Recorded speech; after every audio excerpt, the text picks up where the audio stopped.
शंकर भगवान कहते हैं गणेश, ये दुर्वा बुधवार के दिन अष्टमी तिथि के दिन, जो अष्टमी बुधवार इस बार पड़ रहा है, उस दिन समर्पित करिए।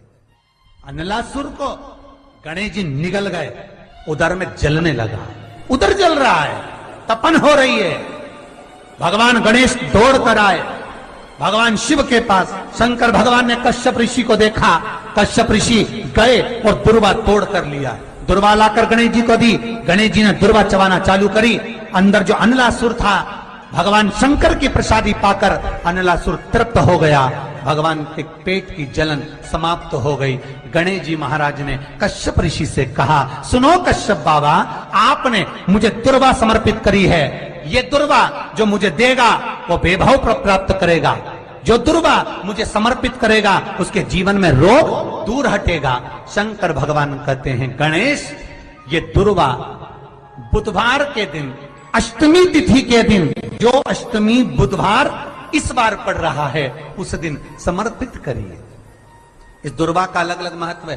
कुएं के पास की सफेद दुर्वा, यदि 41 दुर्वा प्रत्येक बुधवार को गांठ लगाकर गणेश जी को समर्पित कर कर वापिस उठाकर उस दुर्वा को खाली पेट, आपके घर में भी गणेश जी होंगे, उनको समर्पित करो। खाली पेट इस दुर्वा को केवल चबा चबा कर खा लो और आधे घंटे बाद पानी को पी लो। बुधवार की बुधवार 5 बुधवार करना, गणेश जी को चढ़ाना, सफेद दुर्वा को गणेश जी को समर्पित कर कर चबा चबा कर खाना। उदर की प्रॉब्लम, जो भी मसा आदि की प्रॉब्लम होती है, उदर से जुड़ी हुई होती है, जिस चीज से जुड़ी होगी, पेट की जितनी प्रॉब्लम होगी, आपको जितनी भी प्रॉब्लम होगी, वो सारी 5 बुधवार करना, छठे बुधवार को जरूरत ही नहीं पड़ेगी। बुधवार के दिन अष्टमी तिथि पड़ रही है, दुर्वाष्टमी, गौरी अष्टमी बुधवार के दिन पड़ रही है। भोलेनाथ तुम्हारी नहीं सुन रहा है तो 1 लोटा जल, 1 दुर्वा और 1 बेलपत्र, ये 3 चीजें लेकर जाओ। क्या क्या ले जाना है, जम के बोलो जरा। 1 लोटा जल, 1 जम के दुर्वा और 1 बेलपत्र, 3 चीजें लेकर जाओ। और 3 चीजों को सबसे पहले जो लोटा भर के जल लेकर गए हो, वो गणेश जी का स्थान जानते हो ना सब लोग, अशोक सुंदरी के पास में जो गणेश जी का स्थान है। जैसे ये जलाधारी है, ये शिवलिंग है, बीच में अशोक सुंदरी है, ये गणेश जी का, थोड़ा रिटर्न बढ़ाओ बेटा, ये गणेश जी का स्थान है, ये षडानंद कार्तिकेय का स्थान है। समझना जरा अच्छे से समझ लीजिएगा। शिवलिंग, जलाधारी, अशोक सुंदरी, गणेश जी, कार्तिकेय। 1 लोटा जल जब चढ़ाओ तो पहले गणेश जी का स्थान, फिर कटी भाग, फिर शिवलिंग। समझ में आ गया? गणेश जी का स्थान, कटी भाग, जलाधारी, फिर शिवलिंग। दुर्वा गणेश जी के स्थान पर समर्पित कर दो और बेलपत्री अशोक सुंदरी वाली जगह पर समर्पित कर दो। ये 3 चीजें अगर आप बुधवार की अष्टमी के दिन महादेव हो तो देवादिदेव महादेव आपकी मन की कामना पूर्ण जरूर करते हैं। शंकर भगवान पर चढ़ा हुआ जल और शंकर भगवान पर चढ़ी हुई बेलपत्र दोनों फलदायक। जब संसार के लोगों ने शिव महापुराण की कथा सुनकर शिवजी पे चढ़ी हुई बेलपत्र खाना चालू करी, तो कई रिसर्च सेंटरों में रिसर्च हुआ कि बेलपत्र खाने का, सियोर वाला महाराज बोलता है, तो इस बेलपत्र में ऐसा क्या है जो लोगों की बीमारी दूर हो रही है।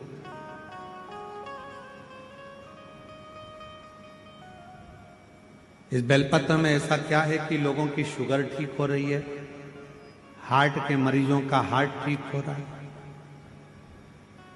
इस बेलपत्र में ऐसा है क्या?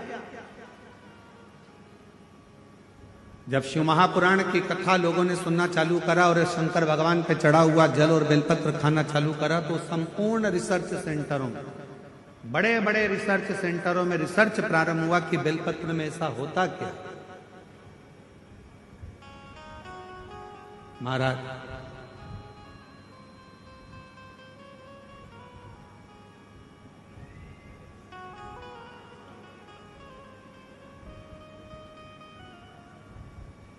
यदि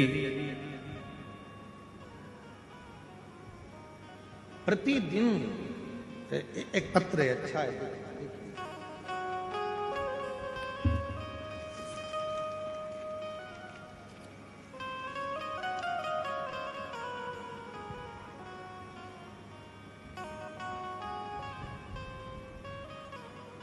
मेरा नाम मोनिका साहू है। मेरे पति का नाम श्री छबीलाल साहू है। मैं रामनगर कवर्धा की रहने वाली हूँ।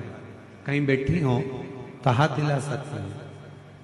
मेरा नाम मोनिका साहू है। मेरे पति का नाम श्री छबीलाल साहू है। मैं रामनगर कवर्धा की रहने। आप ही हैं? आ जाइए, एक बेलपत्र लेकर जाइए। गुरुदेव, मेरे ससुर जी की तबीयत सन 2024 में सितंबर के महीने में खराब हो गया।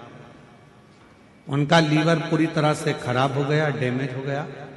डॉक्टर साहब ने उनका लीवर जब बताया कि पूरा डैमेज हो चुका है, खराब हो चुका है, तो बचने की कोई उम्मीद नहीं है। उनका बचना मुश्किल हो। डॉक्टर साहब द्वारा उनका बताया गया कि ये बच नहीं पाएंगे। फिर मुझे किसी ने बताया कि शंकर जी पे चढ़ा हुआ बेलपत्र और शिव जी पे चढ़ा हुआ जल, ये दोनों अगर दिया जाए तो आराम लग सकता। हम उसी समय शिव जी के मंदिर जाना प्रारंभ कर दिए। शिव जी का चढ़ा हुआ जल लेकर आए, अपने ससुर जी को देना प्रारंभ करा। एक बेलपत्र लाते, ससुर जी को दे देते। गुरुदेव, लगातार 7 दिन तक, जब लीवर खराब हो चुका था तो 7 दिन हॉस्पिटल में रहे और डॉक्टर ने मना कर दिया था कि ये रहेंगे नहीं, बच नहीं पाएंगे। पर हम कभी शिव मंदिर नहीं जाते थे, पर 7 दिन लगातार शंकर जी के मंदिर में जाकर बेलपत्र लाकर अपने ससुर को देते, जल चढ़ा। 7 दिन पूरे हुए। 8वें दिन डॉक्टर जांच कर कर बोलते हैं कि अब इनके लीवर ने काम करना प्रारंभ कर दिया है और लीवर अब ठीक होने लगा। गुरुदेव, हम बाबा को धन्यवाद देने के लिए आए हैं कि आज मेरे ससुर पूरी तरह से ठीक हो गए हैं। उनका फोटो भी मैं पत्र में लगा रही हूं कि आज बाबा की कृपा से पूर्ण तरह से वो स्वस्थ हो चुके हैं। उनका लीवर पूरी तरह से काम करना प्रारंभ कर दिया। अब एक बेलपत्र, शिव पर चढ़े हुआ जल, आ जाओ, एक बेलपत्र शंकर पर चढ़ा हुआ जल, क्या इतना उस बेलपत्र में होता क्या? रिसर्च सेंटरों में लोगों ने रिसर्च करा।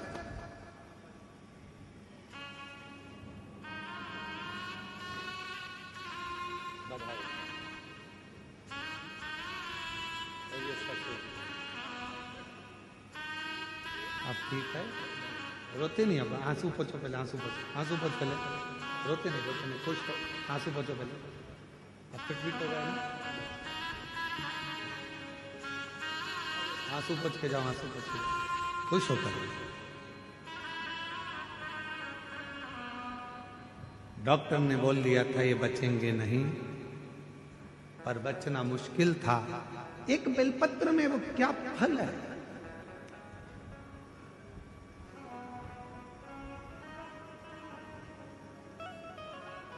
एक रिसर्च में निकला कि सियोर वाला महाराज कहता है कि एक बेलपत्र शंकर जी पे चढ़ी हुई खाओ, शिव जी पे चढ़ा हुआ जल पियो, उसका आखिर लोगों की स्वास्थ्य में कैसे लाभान्वित हो रहा।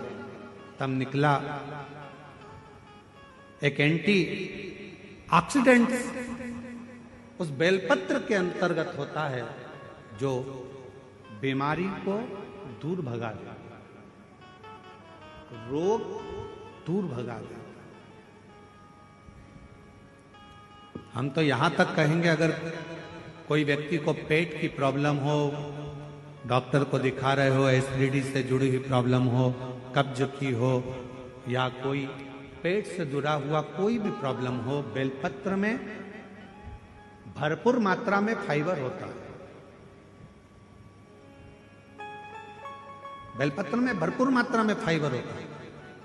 अगर शिवजी पर चढ़ी हुई एक बेलपत्र यदि अवधूतेश्वर महादेव का नाम लेकर प्रतिदिन अगर खाया जाए, कब्ज हो, पेट का प्रॉब्लम हो, या अन्य गैस का, आपाच का, एसिडिटी का कुछ भी प्रॉब्लम हो, यदि अवधूतेश्वर महादेव का नाम लेकर एक बेलपत्र सुबह सुबह शिवजी पे चढ़ा खाना प्रारंभ कर दो, 15 दिन में मालूम पड़ जाएगा कि आपको एसिडिटी हो ही नहीं सकती, कब्ज का प्रॉब्लम हो ही नहीं सकती, गैस का प्रॉब्लम हो ही नहीं सकती। एक बेलपत्र, क्योंकि बेलपत्र के एक पत्ते में भी फाइबर की मात्रा बहुत ज्यादा मात्रा में, भरपूर मात्रा में फाइबर बेलपत्र में होता है। क्या है बेलपत्र?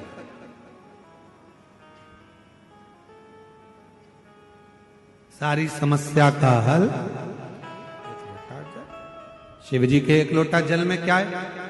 कई रिसर्च सेंटरों में रिसर्च चला कि शंकर भगवान पर जल चढ़ाकर पीने का, उस आचमन का, शिवजी पे चढ़े हुए जल को अपने शरीर पर लगाने का, शंकर पर चढ़ा हुआ जल अपने घर में छींटने का फल क्यों मिल रहा है, लोगों को इतना लाभान्वित क्यों हो रहा है? तब रिसर्च सेंटरों में निकला कि शंकर भगवान के शिवलिंग पर जब जल चढ़ता है तो वो जल चारों तरफ घूमकर उत्तर की ओर जाता है, और वो जल जब हम पीते हैं या हमारे घर पर उसका प्रोक्षण करते हैं, छींटते हैं, तो हमारे घर से दुख, तकलीफ, कष्ट सारे ग्रह अनुकूल होते चले जाते हैं और हमारा आनंद सुख बढ़ता चले जाता है, बढ़ता चले।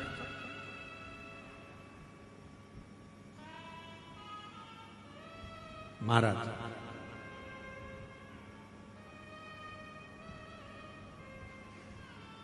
नौकरी में उम्र की सीमा होती है, इतनी उम्र वाला ही नौकरी कर सकता है। परीक्षा में समय की सीमा होती है कि इतने समय में ये एग्जाम क्लियर करना है, इतने समय में पेपर देना है। नौकरी में उम्र की सीमा होती है, परीक्षा में समय की सीमा होती है। गाड़ी में गति की सीमा होती है कि इससे ज्यादा मत चढ़ाना।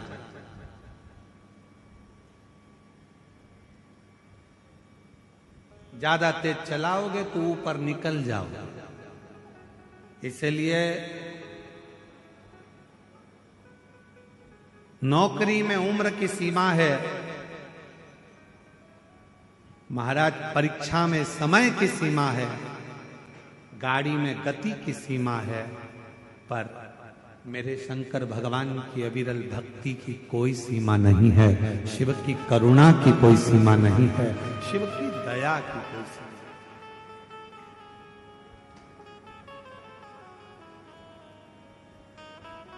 दया की कोई सीमा।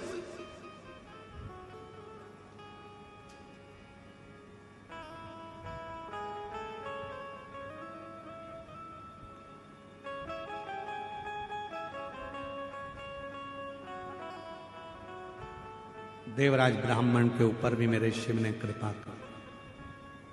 बेलपत्र के वृक्ष के नीचे देवराज नाम के ब्राह्मण के प्राण छूट गए, और वो देवराज नाम का ब्राह्मण का प्राण गया, पर शंकर का वचन है माता पार्वती को, जिसके प्राण बेलपत्र के वृक्ष के नीचे जाते हैं या जिसके शरीर के अंदर बेलपत्र का थोड़ा सा भी भाग रहता है, वो जीव फिर नरक नहीं भोग, नरक से दूर हो जाता।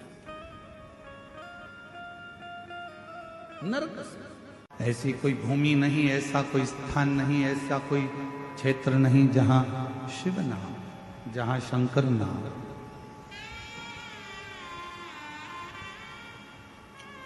जहां परमात्मा ना हो। पार्वती जी देख रही हैं कि वो गंगा जी की पानी की जो लहरें थी वो उछल रही हैं, थोड़ी देर उछलती हैं, थोड़ी देर में शांत हो जाती हैं, फिर उछलती हैं, फिर शांत हो जाती हैं। वो गंगा की लहरें बार बार उछल रही हैं और बार बार शांत हो रही हैं। संसार में जितने मनुष्य, इस मृत्यु लोक में जितने मनुष्य जन्म लेते हैं, उस मृत्यु लोक में जितने मनुष्य इस भूमंडल पर इस मृत्यु लोक में जन्म लेते हैं, ऐसा कोई मानव नहीं है जिसके भीतर बहुत सारी उमंगें उत्पन्न नहीं होती।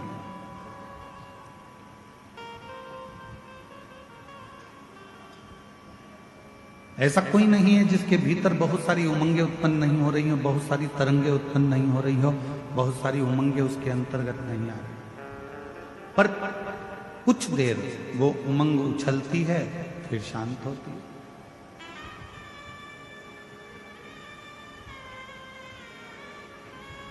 जब माता पार्वती जी बैठी रही, कुछ देर बाद बाबा देव अधिदेव महादेव भगवान शंकर पार्वती जी से मिलने के लिए आए।